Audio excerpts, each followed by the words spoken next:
The Israeli media is only covering one story: the war on Gaza. But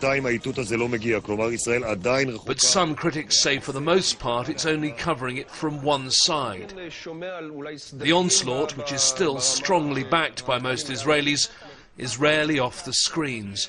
This extended coverage on Channel 10, a station that prides itself on its objectivity.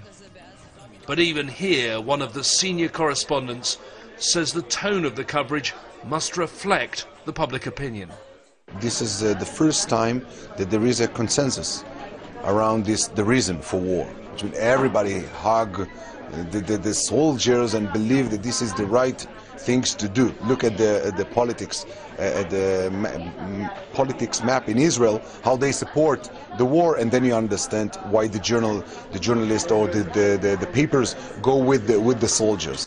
Israeli correspondents do nearly all their reporting from outside the war zone. While international reporters haven't been allowed to travel into Gaza since the war started, the Israeli military have denied their own reporters free access for around 2 years. The government says it's for their own safety. Much of the news reporting here focuses on Israeli troops and on the rocket strikes into Israel that have killed 3 people since the war started. One Israeli analyst says there's much less coverage about the hundreds of casualties inside Gaza. It's telling the story, but it's telling a limited side of the story. Only one part, basically, which is the Israeli side.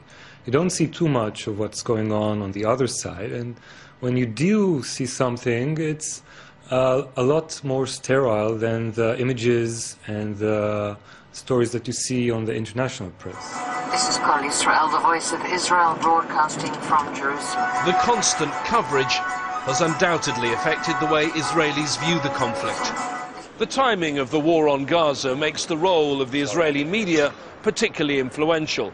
Their coverage is likely to be a key factor in the strong support among Israelis for the ongoing offensive. Israel's political leaders, the people who decide when this war ends, are also looking closely at public opinion. There's an election due here in exactly 4 weeks. James Bays, Al Jazeera, Jerusalem.